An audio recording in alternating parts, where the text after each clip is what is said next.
Welcome to Nest Telly. If this is your first time, I am Nez. Welcome to Nest Telly. If this is not your first time, welcome back. Today we are going to be discussing Queen Charlotte's a Bridgerton story. Now, if you're a fan of Bridgerton, I am such a fan of Bridgerton. Even though this is season 3, I don't know what we did there. Should I talk about it? You can.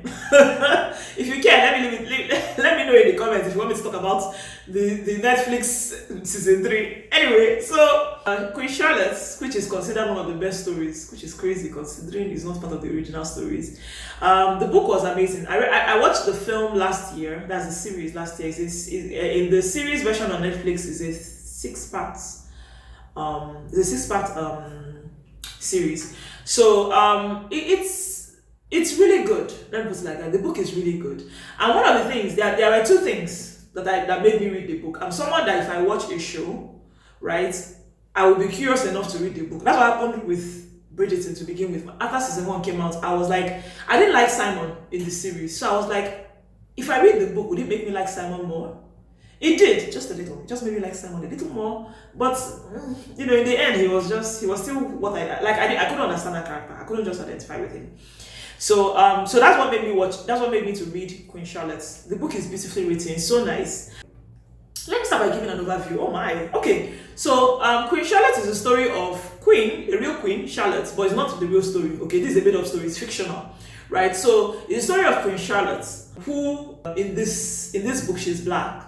She's black. She's not white. Who married King George III, I think. So George III was mentally ill, like severely mentally ill, and the real story is that Queen Charlotte loved her George as much as the guy was sick.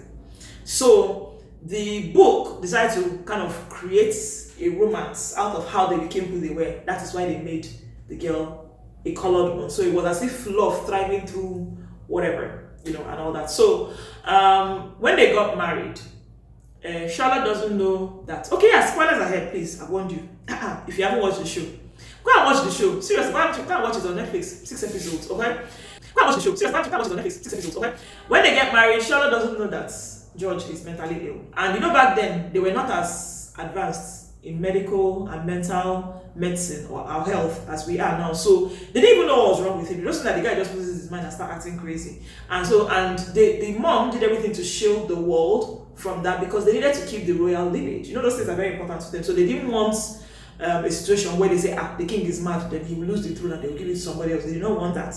He was the first son of the king, so he must be the king. But he didn't seem to want it per se because he had issues and he knew he had issues. He was mentally sick. He knew something was wrong and he was trying to solve his problem, but he couldn't do it when he had to be king. But you know what? The way the monarchy works, which I think it works into now, there are people that believe that will run the matter, whether you are willing to accept it or not. So there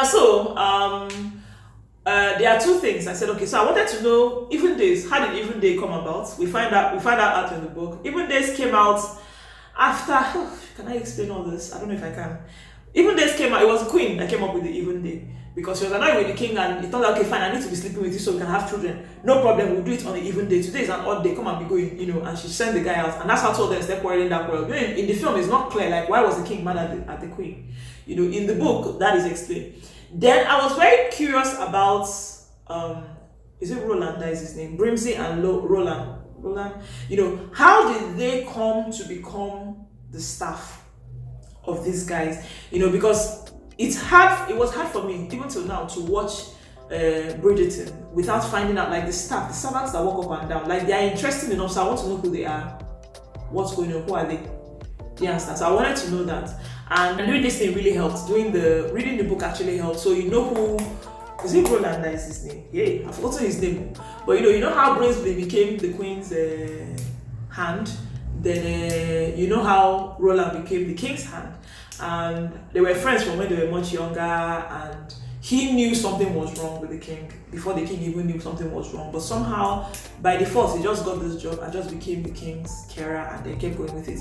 So it's a very sad story. I think it's an opportunity to tell you what is in the film and what is not in the book. So in the series, Lady Danbury, of course, is in the series, but you see that relationship that she had with Lord Ledger is not there. So that means that entire Ledger Violet's mom story is not even there. Like Lord Ledger is mentioned. Do you understand? When she throws the first ball of the season, Lord Ledger went and asked Lord Danbury for Lady Danbury's hand for them to dance. But after that, the king also danced with Lady Danbury, so it wasn't so off like that.